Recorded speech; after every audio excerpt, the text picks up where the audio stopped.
사사기 11장 1절부터 11절까지 말씀, 제가 한 절 여러분이 한 절 읽고 마지막 11절은 다 같이 보겠습니다. 사사기 11장 1절부터 11절까지 말씀입니다.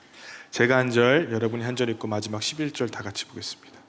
다 찾으신 줄 알고 제가 먼저 봉독하겠습니다.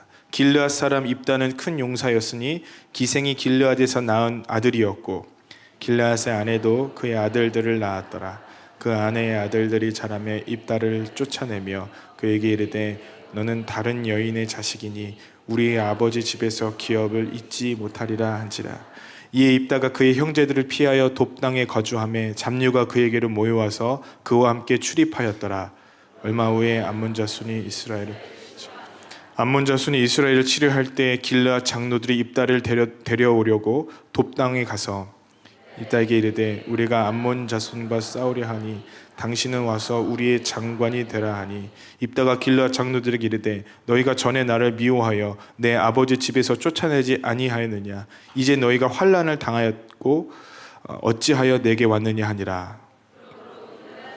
입다에게 이르되 이제 우리가 당신을 찾아온 것은 우리와 함께 가서 암몬 자손과 싸우게 하려 함이니 그리하면 당신이 우리 길르앗 모든 주민의 머리가 되리라 하며 입다가 길르앗 장로들에게 이르되 너희가 나를 데리고 고향으로 돌아가서 암몬 자손과 싸우게 할 때에 만일 여호와께서 그들을 내게 넘겨주시면 내가 과연 너희의 머리가 되겠느냐 하니 길르앗 장로들이 입다에게 이르되 여호와는 우리 사이의 증인이시니 당신의 말대로 우리가 그렇게 행하리라. 다 같이 보겠습니다. 이에 입다가 길르앗 장로들과 함께 가니 백성이 그를 자기들의 머리와 장관을 삼은지라. 입다가 미스바에서 자기의 말을 다 여호와 앞에 아뢰니라. 아멘. 제가 착하게 생기고 그리고 또 이렇게 평범하게 조용하게 있는 거 좋아하겠지만 제가 운동을 굉장히 좋아하거든요. 근데 방주교회에 나가서 군목으로 생활할 때 방주교회 돌아오면 내가 못할 게 뭘까 그런 생각을 제가 많이 했습니다. 그럼 그거를 해야 재밌을 것 같은 거예요.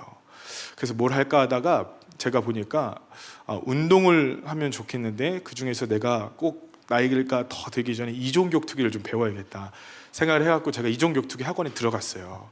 가갖고 글러브도 사고요, 운동복도 입고 그 다음에 거기서 이종격투기를 열심히 배웠습니다.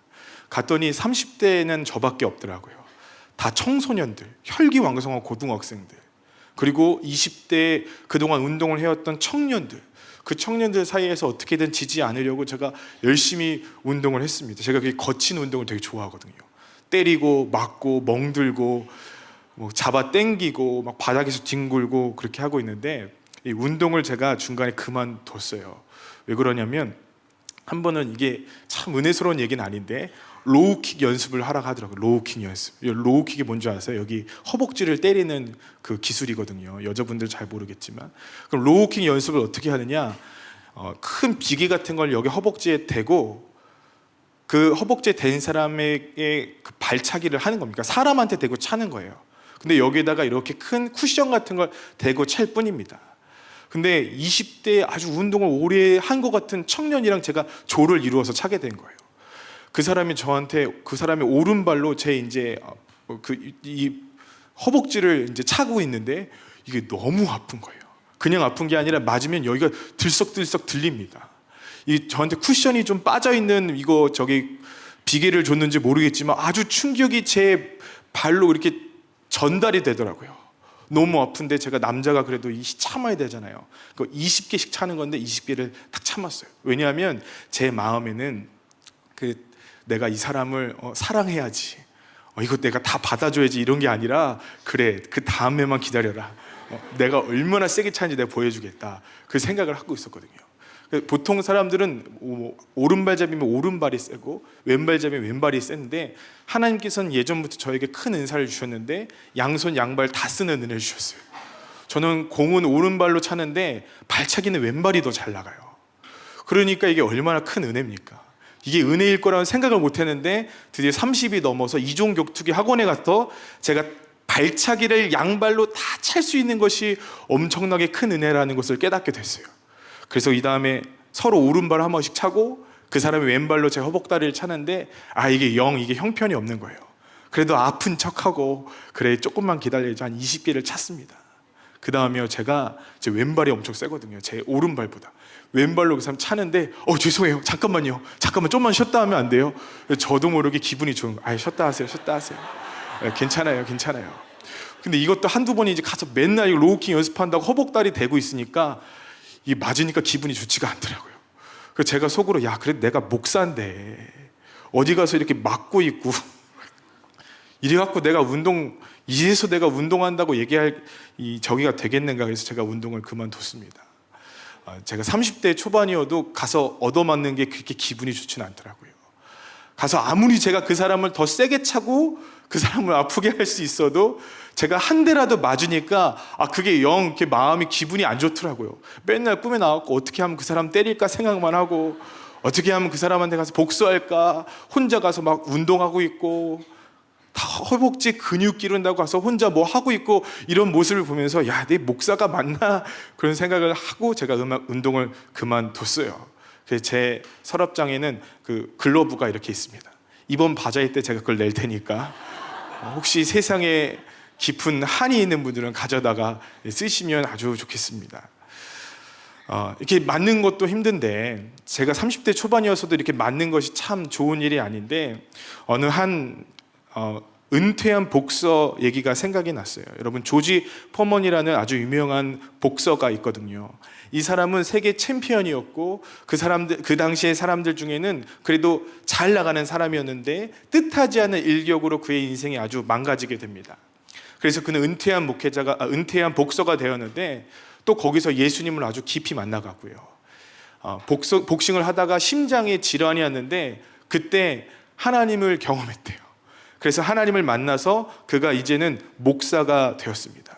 근데 목사로 살다가 어느 날 나이 38에, 한국 나이로 치면 한 40대에 그가 다시 복싱을 하기로 선언을 하고 그 다음에 열심히 운동을 해서 이제 싸움을 시작하는 겁니다.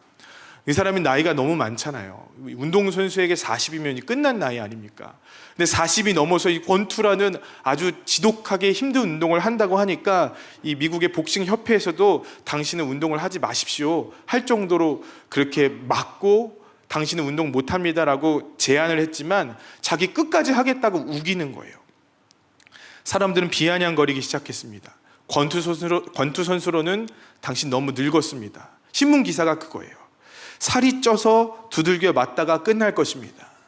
무려 150kg가 나가던 그 복서가 이 복싱을 다시 시작하기 위해서 130kg로 감량을 했지만 그래도 예전보다는 덩치가 크고 나이가 많기 때문에 절대로 이길 수 없다라는 거죠.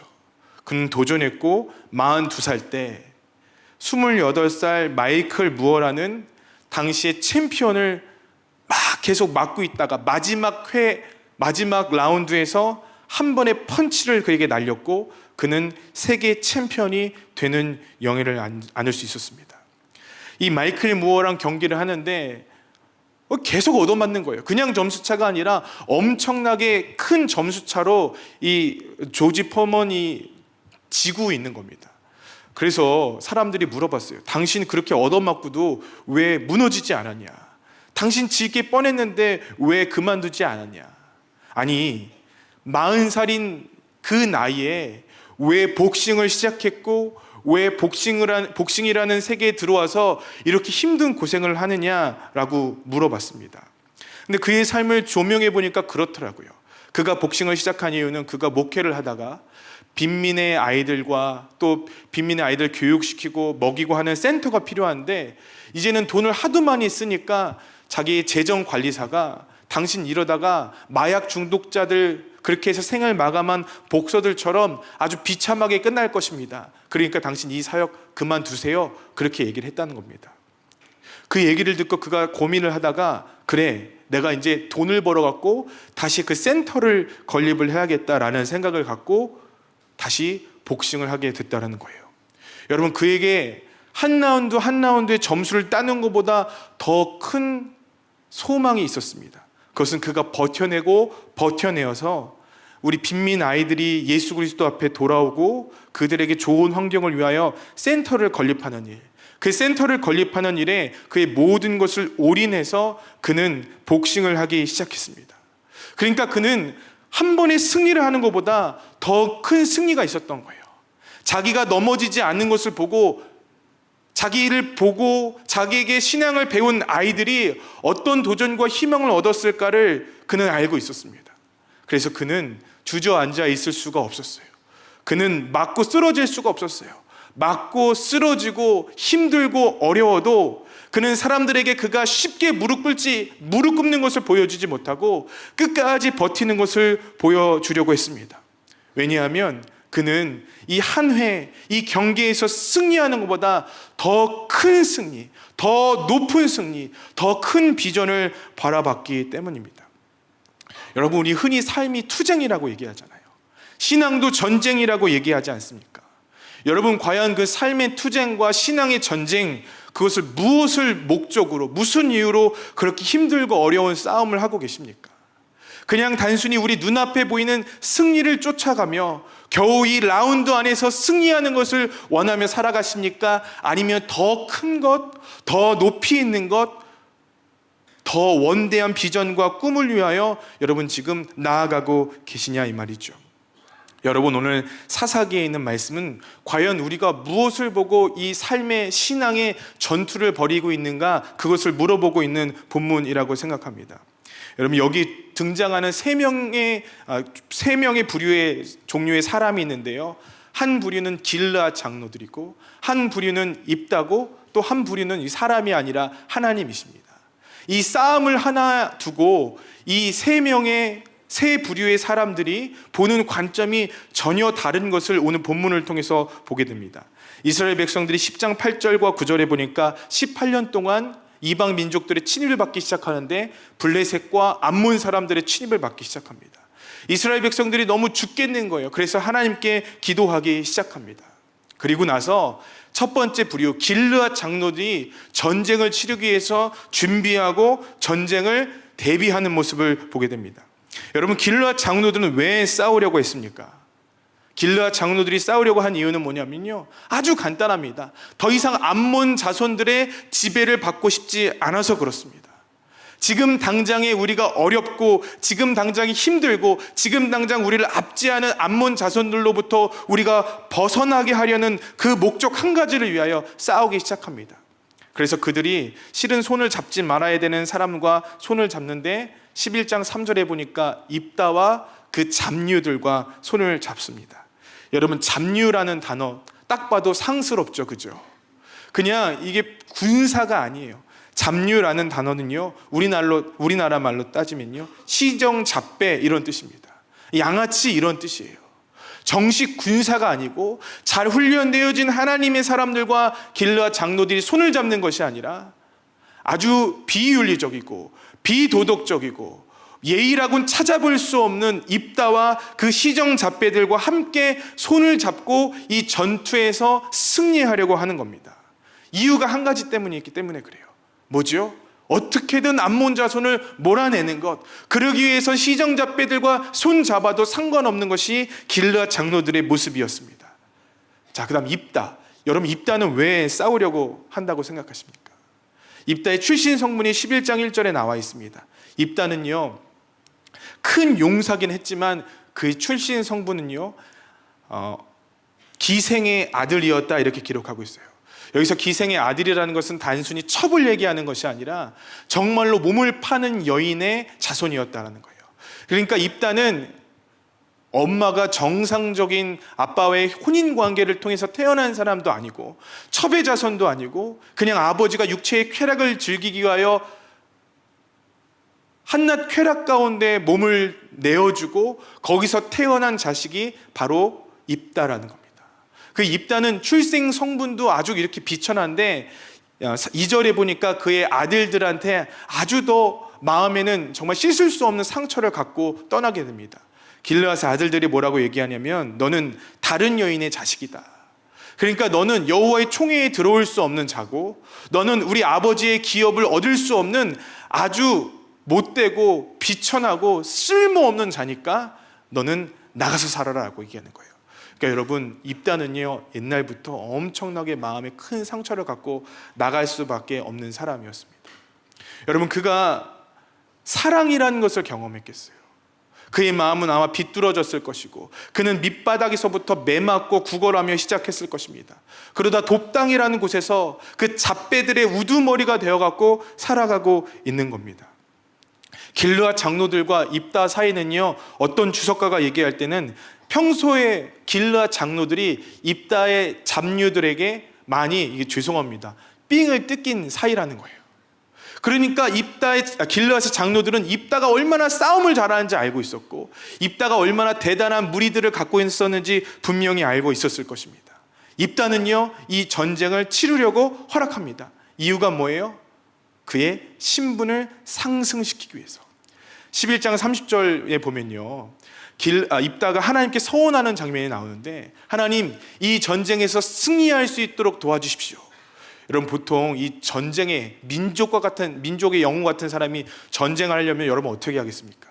이 몸 한 몸 바쳐서라도 이 민족 지켜내겠습니다. 주님, 힘 주십시오. 이렇게 해야 되잖아요.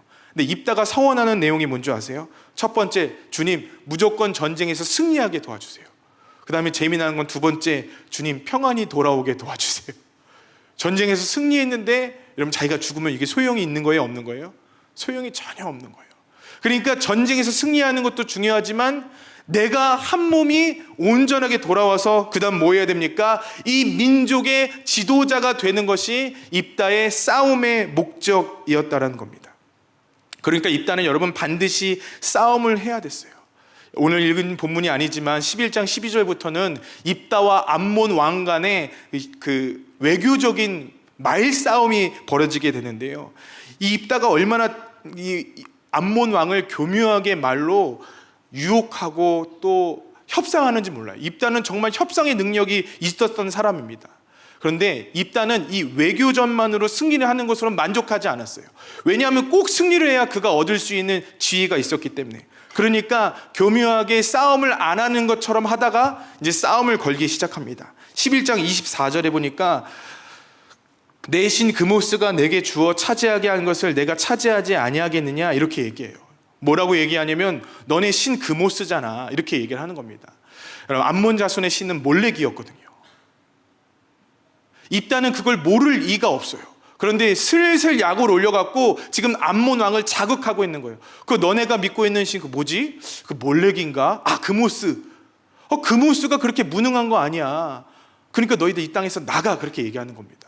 자기 신을 모욕하는 거예요. 그러면서 25절에 보니까 아예 발락 왕과 암몬 왕을 비교하면서, 야, 너넨 발락 왕보다도 훨씬 더 못한 존재들인데 어디다 까불고 있어? 그냥 집에 가, 이렇게 얘기하는 겁니다. 여러분, 아무리 마음이 좋은 왕이라 할지라도요, 자기 신의 이름도 헷갈려 불러요. 그리고 발락 왕과 그렇게 비교하고 무시해요. 그럼 마음에 화가 나겠습니까, 안 나겠습니까? 여러분은 사랑할 수 없는 것을 사랑하는 분이니까 화가 안 나겠지만 이 암몬 왕은요, 화가 나기 시작했습니다. 오히려 지금 싸움을 걸고 있어요. 외교전으로 전쟁 안 하고 이기는 것이 그의 목적이 아니라 오히려 전쟁을 하는데 완전히 그냥 전면전을 해갖고 어떻게든 자신이 이스라엘의 지도자가 되는 것, 그것이 입다의 싸움의 목적이었다는 겁니다. 길르앗 장로들의 싸움의 목적도 그러했고 입다의 싸움의 목적도 그러했는데, 가만히 보면 하나님의 영광 같은 건 보이지 않아요. 하나님께 돌아오는 것 같은 건 보이지가 않아요. 자, 그럼 하나님은 왜 이 전쟁을 도와주시고 이 전쟁에 하나님의 은혜를 부어주셨을까? 우리 11장 27절을 다 같이 한번 읽어보겠습니다. 11장 27절 다 같이 읽겠습니다. 시작. 내가 내게 죄를 짓지 아니하였거늘 내가 나를 쳐서 내게 악을 행하고자 하는도다. 원하건대 심판하시는 여호와께서 오늘 이스라엘 자손과 암몬 자손 사이에 판결하시옵소서 하였사. 아멘. 여러분, 이 마음이 하나님께서 전쟁을 하고자 하는 마음입니다. 여기 11장 27절은요, 한국말로 번역하면, 원래 그 원문적으로 번역하면 이런 겁니다. 여호와께서 이스라엘 백성들과 암몬 자손의 사사가 되어주시기를 간절히 소망합니다, 이런 뜻이에요. 그러니까 하나님께서 이 이스라엘 백성들 가운데 전쟁을 치르시는 이유가 뭘까요? 그거는요, 길르앗 장로들의 목적처럼 단순히 이스라엘 백성들이 이방 민족들로부터 해방되어지는 것만을 위해서 전쟁을 치르는 게 아니라는 거예요. 입다가 원하는 것처럼 입다를 왕으로 만들어 주려고, 입다를 입신양면에서 성공한 사람으로 만들어 주려고 이 전쟁을 치르게 하시는 것이 아니라는 거예요. 그럼 하나님께서 지금 암몬 족속과 싸워서 승리하게 하시는 이유가 뭡니까? 한 가지인데, 내가 여호와 하나님께서 이스라엘의 사사가 되어서 이스라엘 백성들을 통치하고 이스라엘 백성들의 왕이 되고자 하는 마음이 여호와 하나님의 마음이라는 겁니다. 여러분, 싸움의 목적이 전혀 달라요. 입다는 자기를 위해 싸워요. 길앗 장로들도 자기를 위하여 싸워요. 하나님께서는 이 하나님의 백성들이 하나님의 말씀으로, 하나님의 통치로 돌아오는 것을 위하여 전쟁을 하시더라는 겁니다. 여러분, 29절에 보니까요, 이에 여호와의 영이 입다에게 임하셨대요. 여러분, 여호와의 영이 입다에게 임한 이유가 뭡니까? 입다가 정결해서가 절대로 아니에요. 입다가 은혜를 받을 만한 이유가 있기 때문이 아닙니다. 입다의 성공을 위해서가 아니라, 이스라엘 백성들의 복지를 위해서가 아니라, 이스라엘 백성들이 부국강병하여서 다른 나라를 점령하기 위해서가 아니라, 하나님의 통치 가운데 이스라엘 백성들이 회개하기를 원하시는 하나님의 마음 때문에 그렇다는 겁니다. 여러분, 저는 오늘 이 말씀이 주는 의미가 있다고 생각해요. 우리가 신앙생활하는 이유가 뭡니까, 여러분? 오늘 예배당 가운데 하나님께서 여러분에게 은혜 주시는 이유가 뭘까요? 우리의 입신양명을 위해서가 아니라는 거예요. 우리가 이 땅에서 잘 먹고 잘 사는 것을 위해서 우리 주님께서 우리에게 신을 부어주시는 것이 아니라는 겁니다. 이 땅에서의 승리가 아니라 더 높은 승리를 위해서, 더 숭고한 삶을 위해서, 보이지 않지만 더 큰 비전과 더 큰 뜻을 위해서 우리 주님께서 오늘 우리에게 승리를 주시고 은혜를 주시고 우리와 함께해 주신다라는 거예요. 하나님의 통치 가운데 들어오길 원하시는 겁니다. 겨우 우리가 돈 얻어서 축복받는 걸 위해서 주님께서 오늘 저와 여러분 부르지 않으셨다라는 거예요. 이 예배 겨우 우리 마음 좀 위로해 주기 위하여 부르신 것이 아니라는 거예요. 왜 우리 주님께서 우리를 불러주셨습니까? 우리와 하나님의 온전한 회복을 위해서, 그분의 종이 되고 그분이 우리의 왕이 되는 것을 원하셔서 우리 주님께서 우리를 불러주셨다라는 것입니다. 여러분 신앙의 싸움의 목적이 무엇입니까? 우리 주님께서 이것을 지적하고 계시는 거예요. 제가 들은 얘기 중에 참 저에게 도전이 되는 얘기가 있었습니다. 어느 유명한 대학교에 성악 교수님이 계세요. 이분은 지금 해외에서 활동을 하시는 분인데, 이분이 한국 유명한 대학교 성악과 교수로 초빙되었습니다. 근데 이분이 청빙되어질 때 조건이 두 가지가 있었대요. 한 가지는 이분이 남자분인데 나는 절대로 여제자는 받지 않을 겁니다. 이 대학은요, 여자와 남자 사이의 스캔들로 대학의 이미지가 떨어질 대로 떨어진 대학이었습니다. 그래서 마지막 대안으로 이 어렵게 외국에서 성악을 하고 있는 이분을 모셔오려고 한 것이에요. 그게 첫 번째 조건이에요. 그리고 두 번째 조건은 아주 기가 막힌데요, 나는 이제 학교에서 교수로 재직하는 동안 열심히 복음을 전할 테니까 만약에 복음을 전하는 것 때문에 내가 불이익을 당하면 학교에서 반드시 나를 도와줘야 됩니다. 이렇게 얘기하는 겁니다. 여러분, 우리나라 시대에는 이걸 상상도 할 수 없잖아요. 지금 이 상황에서, 이 대한민국의 시대적인 분위기에서 어떻게 복음을 전할 수가 있겠습니까?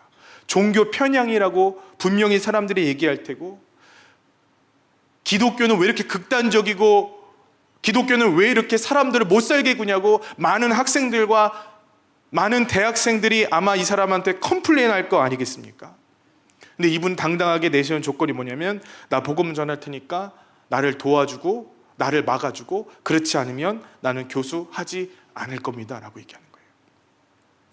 이분의 꿈이 뭐냐고 물었더니 이분의 꿈이 뭔지 아세요? 성악으로 하나님의 영광을 돌리는 것이 아니래요. 이분의 꿈은 좋은 대학교의 교수로 오랫동안 살아남는 게 아니래요. 이분의 꿈이 뭐냐면, 제가 아주 부담스러운 얘기를 들었는데, 이분은 예수님 잘 믿고 그래서 하나님이 주신 은혜 가운데 축복 가운데 오래 사는 것이 꿈이 아니라, 예수님 잘 믿다가 한 번에 잘 망하는 것이 꿈이라는 거예요. 멋지게 인생 끝내버리는 것이 자기 꿈이래요. 그래서 이분은 지금 그 유명한 대학교 성악 교수님으로 청빙되어서 열심히 복음을 전하고 계시더라고요. 어제 설교를 준비하면서 자꾸 이 생각이 떠오르는데 제가 너무너무 부끄러운 겁니다. 여러분, 오늘 교회당 분위기를 보면 아시겠지만 물론 되게 생각했던 것보다 많이 오셨어요. 그렇지만 실은요, 오늘 우리 교회는 아주 텅 빈 교회여야 됐습니다. 저희 개척한 지 이제 8개월 됐는데 무려 지금 우리 교회 성도님들이 8개 교회에서 예배를 드리시고 계시고, 인원으로 치면 한 130명 정도에 되는 성도님, 150명 정도 되는 성도님들이 지금 개척교회에 나가서 예배를 드리고 계신 거예요. 사실 여러분, 우리 교회는요, 이곳을 임대해서 쓰고 있습니다. 이제 4년 남았거든요. 아까 우리 성도님 4년 후에 없을지도 모른다 그랬잖아요. 제 진짜 걱정인 거예요. 우리 지금 어떻게든 어디 땅을 사놓든가 건물 임대를 갱신하던가 건축을 하던가 뭔가를 해야 되거든요. 근데 여러분, 이런 상황에서 우리 성도님들이 다 나가야 되는 거예요. 저는요, 우리 교회가 4년 후에 과연 존재할까? 그 생각 때문에 가끔 잠을 설칩니다. 그런데 이 동행 프로젝트인가 뭔가 하는 거 걸려갖고요, 우리 교회에 100명 넘는 성도님들이 다 다른 교회에서 예배를 드리고, 심지어 거기다 헌금도 하고, 심지어 더 은혜스러우면 거기에 등록도 하라고 제가 광고를 했죠. 제가 그랬습니다. 근데 여러분, 어제는요, 크게 그렇게 걱정이 되는 거예요. 권순호 목사님이 제 맞은편 자리에 있거든요. 권 목사님이랑 앉아서 얘기했어요. 목사님, 우리 괜찮을까요? 우리 살아남을 수 있을까요? 우리 정말로 끝까지 승리할 수 있을까요? 걱정이 돼갖고 한 1시간 동안 그렇게 마음이 좀 싱숭생숭했습니다. 그런데 설교를 준비하면서 제 부끄러워지는 거예요. 하나님께서 필그림 교회에 은혜를 주시고 하나님께서 필그림 교회에 부흥을 주시는 이유는, 필그림 교회가 다른 세상의 타락한 교회들처럼, 물론 모든 교회가 타락한 건 아니겠지만 하나님의 방법과는 전혀 상관없는 교회들처럼 그렇게 멋지게 성장하길 원하는 것이 아니라, 하나님께서 필그림 교회 원하시는 분명한 목적과 마음이 있을 텐데, 은혜 주시는 이유가 있었을 텐데, 그것은 교회 건축하고 부흥하고 김영석 목사가 책을 써서 유명해지고 또 강사가 돼갖고 전국 방방곳곳에 김영석 대단하다라는 이름을 떨치기 위해서 은혜 주신 것이 아니라, 하나님의 온전한 통치와 하나님의 말씀에 좀 순종해 보라는 그 교회가 되라고 은혜를 주신 것인데, 그러니까 심지어 그게 잘 망하는 일이 될 수도 있고, 심지어 우리가 4년 후에 없어지는 일이 될 수도 있고, 심지어 우리가 4년 후에 김영석 목사가 담임을 사임하는 한이 있더라도 하나님의 말씀에 복종하기 위하여, 우리의 왕이 하나님이 되시기 위하여 우리에게 은혜를 부어주시는 건데, 제가 그걸 또 잊어버렸다는 생각이 드는 거예요. 여러분, 우리 교회는 아예 이렇게 작정한 교회입니다. 그러니까 여러분, 우리 교회 11조 내서 축복받으려는 생각을 버리세요. 다른 교회들처럼 뭘 해갖고 무슨 엄청난 은혜를 할 거 버리세요. 꽃집을 할까 생선 가게를 할까 어느 것이 하나님의 축복 가운데 있을까요? 저에게 묻지 마세요.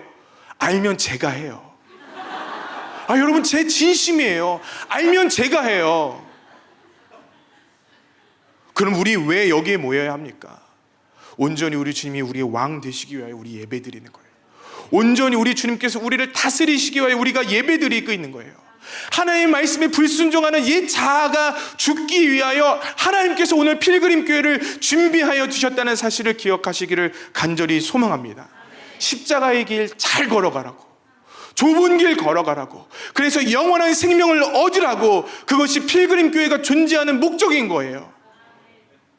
그것이 우리 주님께서 오늘 우리에게 은혜를 주시는 이유라는 겁니다. 어느 날 새벽 기도를 끝나고 가는데 우리 성도님이 저를 부르셨어요. 목사님 잠깐 저 좀 보세요.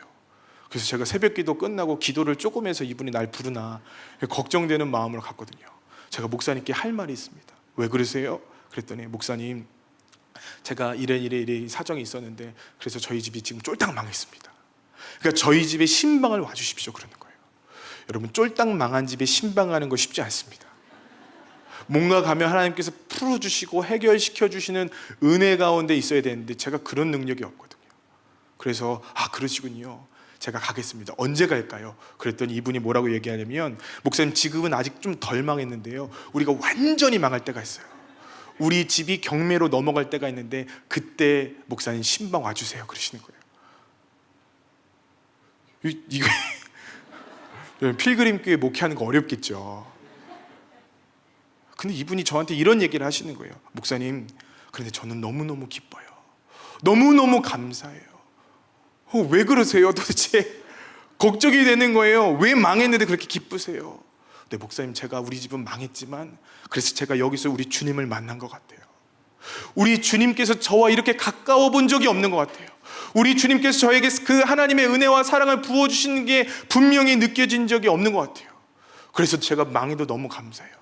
그러니까 망할 때, 우리 집이 압류를 당할 것 같을 때 그때 와서 신방을 해주세요. 그래서 제가 이 집 신방 갔다 왔어요. 이 집이 가장 어려울 때 갔다 와서 기도해 드렸는데 이분들이 신방을 갔는데 자기 너무너무 기쁘고 감사하다라는 거 막 그렇게 고백을 하시더라고요. 우리 교회 성도들은 주로 이러세요. 꼭 망한 분들이 저한테 오셔갖고 목사님 너무 기뻐요, 너무 감사해요, 너무 감격해요. 이게 제가 마음에 부담이 돼갖고 잠이 안 오는 거예요. 이분이 와갖고 저한테 망해도 감사하다고, 하나님이 나를 만나주셔서 감사하다고 그 얘기를 저한테 몇 번씩 되뇌시는데 제가 오보랩 때는 성경의 한 인물이 떠올랐어요. 사도 바울이거든요. 사도 바울이 사도행전 26장 28절부터 29절에 이렇게 얘기해요.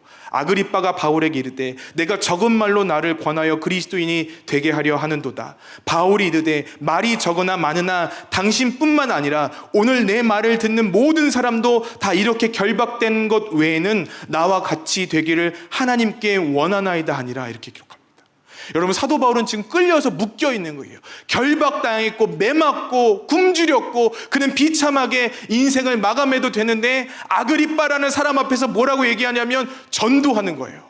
그러면서 전도하는 태도가 뭐예요? 심지어는 이렇게 결박당한 것 외에는 당신이 나와 같이 되는 것이 나의 소망입니다. 여러분, 결박당한 사람이 뭐가 부러워요?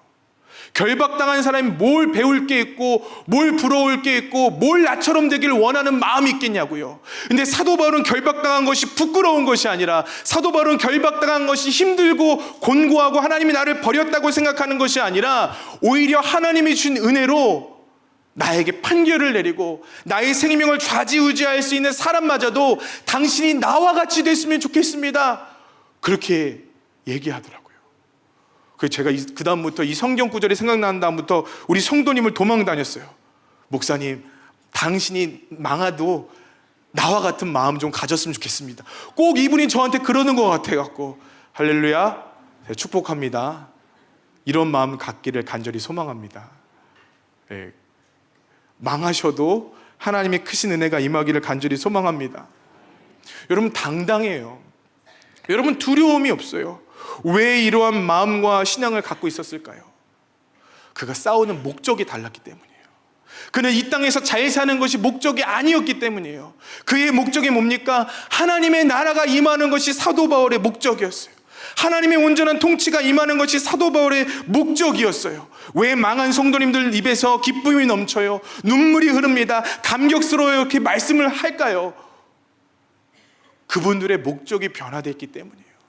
그분들의 목적은 더 이상 이 링에서 싸워서 이기는 것이 목적이 아니라 더 큰 목적, 더 높은 곳, 더 숭고한 이유가 있더라는 것이죠.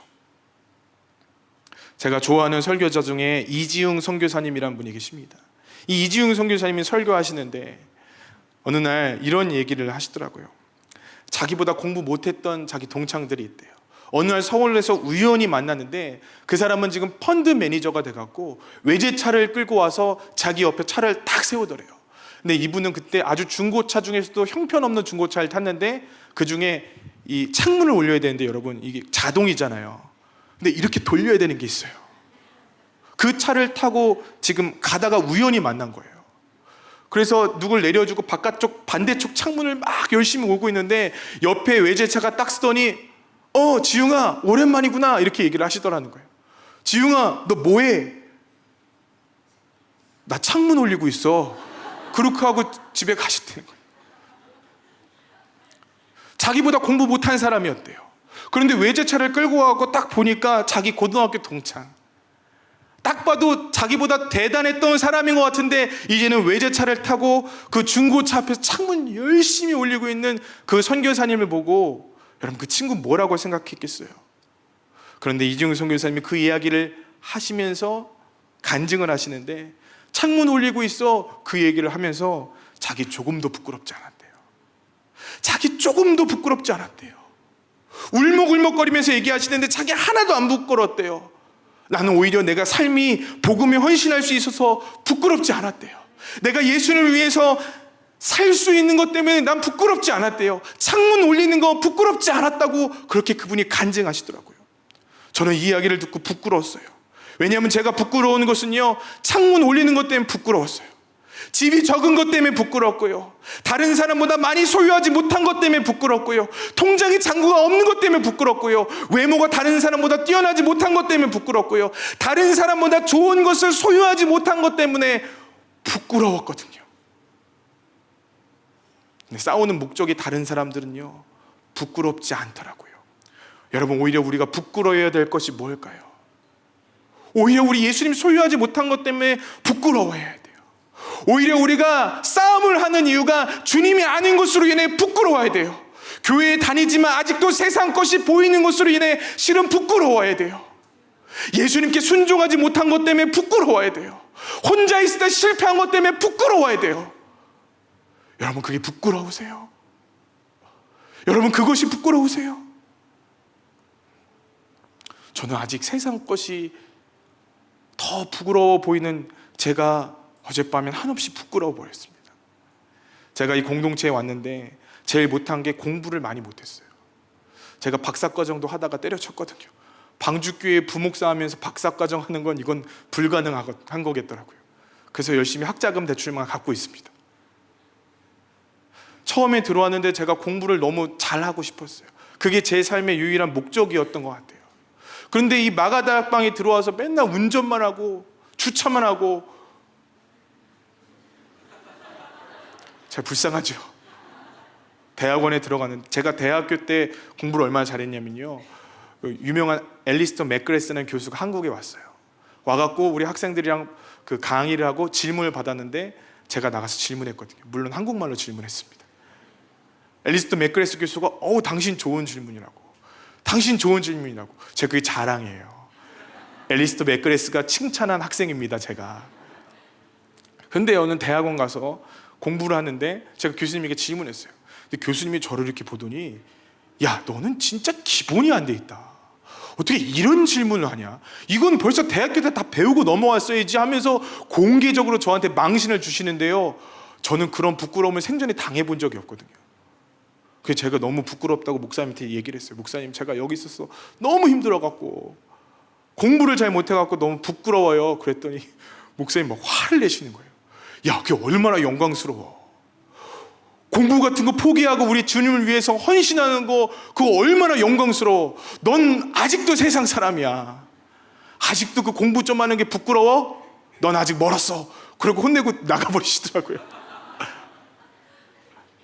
그게 몇 년 전 일인지 모르겠는데 아직도 저는 제 신앙의 수준이 거기밖에 되지 않는 것 같더라고요. 여러분, 교회 몇 년 다니셨어요? 여러분, 신앙생활 몇 년 하셨어요? 그럼 질문을 바꾸겠습니다. 여러분, 무엇이 부끄러우세요? 여러분, 싸움의 목적이 뭐세요? 입다와 같은 신앙인들이 얼마나 많은지 몰라요. 어떻게든 출신 한번 옮겨보려고, 어떻게든 유익 한번 얻어보려고, 어떻게든 무언가 한번 주님으로부터 얻어보려고 신앙생활하는 입다와 같은 성도들이 얼마나 많은지 모르겠습니다. 여러분, 우리 그거 부끄러워해야 하는 겁니다. 그게 너무 부끄러워서 간증을 해도, 사람들과 이야기해도 나 이런 사람이요 라고 부끄러워서 얘기할 수 없는 그 일이 돼야 돼요. 돈 많이 버는 거, 자녀들이 성공하는 거, 그래서 하나님께서 이렇게 많은 축복을 주셨다는 거, 그것이 우리의 자랑이 아니라 우리 주님의 말씀을 순종하기 위하여 나는 결단하고 헌신한 증거들이 있습니다라고 얘기하는, 그것이 우리의 자랑이 되어야 되는데, 여러분, 우리가 자랑 삼고 있는 것이 과연 무엇이냐 이 말이죠. 출애굽기 33장 1절에는요 하나님께서 이스라엘 백성에게 진노하시는 장면이 나옵니다. 하나님을 떠난 거예요, 이스라엘 백성들이. 그래서 하나님께서 말씀하세요. 너희를 젖과 꿀이 흐르는 땅에 이르게 하려니와 나는 너희와 함께 올라가지 아니하리니 너희 목이 곧은 백성인즉 내가 길에서 너희를 진멸할까 염려함이라 하시니. 여러분, 이스라엘 백성들에게 하나님께서 약속하세요. 내가 그 약속의 땅 줄게. 그리고 그 땅에 있는 모든 거민들을 내가 내쫓아 줄게. 그런데 나는 이제 너희와 함께 하지 않을 거야. 나는 너희와 함께 가지 않을 거야. 여러분, 그때 백성들의 태도가 뭔지 아세요? 그들은 몸을 단장하지 않았습니다. 그들은 주님 앞에 흐느껴 울며 울기 시작합니다. 주님, 우리가 잘못했습니다. 우리를 긍휼히 여겨주십시오. 주님, 이 모든 것들 우리에게 없어도 좋습니다. 그러니 주님, 우리와 함께만 해주십시오. 우리를 좀 만나주십시오. 우리를 버리지 말아주십시오. 수백 년이 지난 다음 이스라엘 백성들의 상황은 역전되기 시작하는데요, 입다와 길르앗 장로들에게는 하나님이 함께 하시는 거 중요치 않아요. 하나님의 은혜 베풀어 주시는 거 중요치 않아요. 어떻게든 승리만 하면 돼요. 어떻게든 이기기만 하면 돼요. 어떻게든 얻기만 하면 돼요. 어떻게든 쟁취하기만 하면 돼요. 여러분, 어떤 신앙과 믿음을 소유하고 계십니까? 모든 것이 없어져도 하나님을 잃으면 나는 실패한 사람이니까 하나님 좀 나를 만나 주십시오 하는 그 간절한 소망이 있으십니까? 아니면 하나님 없어도 되니까 나 이것만 승리하게 해주십시오 하는 믿음을 소유하고 계십니까? 우리에게 필요한 것은요, 하나님의 온전한 통치 앞에 굴복하고 우리 주님을 왕으로 모실 그 단순한 태도가 우리에게 필요한 것입니다. 어느 한 설교자가 이런 얘기를 했습니다. 오늘 우리에게 부족한 것은 교리도 아니고 훌륭한 강사도 아니다. 하나님의 말씀을 순백하게 믿고 그대로 한번 실험해보는 정신이다. 여러분, 식당에 갔는데 목사랑 기자랑 밥을 먹으러 갔대요. 목사랑 기자랑 정치인이랑 밥을 먹으러 갔답니다. 근데 누가 밥값을 내는 줄 아세요? 식당 주인이 냈대요. 목사도 정치인도 기자도 말을 너무 잘해서 그 사람들 얘기에 현혹되어서 기자가 밥값을 식당 주인이 밥값을 냈답니다. 여러분, 세상 사람들이요, 우리 말만 잘하는 사람인 거 알고 있어요. 우리 말만 거룩한 사람인 거 알고 있어요. 말만 승리를 외치는 사람인 거 알고 있어요. 근데 이제는요, 우리가 이것을 바라보는 것이 아니라 더 높은 승리를 바라보고 우리 단순히 하나님의 말씀 앞에 순종해 볼 시기가 됐습니다. 여러분, 부끄러워해야 될 것이 부끄러워지기를 간절히 소망합니다. 아이들 교육 못 시킨 거 부끄러워할 것이 아니에요. 이사 못하는 거 부끄러워할 것이 아니에요. 가난한 거 부끄러워할 것이 아닙니다. 하나님 말씀대로 살지 못한 것, 하나님의 은혜 가운데 내가 반응하지 못한 것 때문에 부끄러워하시는 저와 여러분 되시기를 간절히 소망합니다. 우리 이 찬양하면서 함께 기도했으면 좋겠는데요, 신실하게 진실하게 거룩하게 살게 하소서.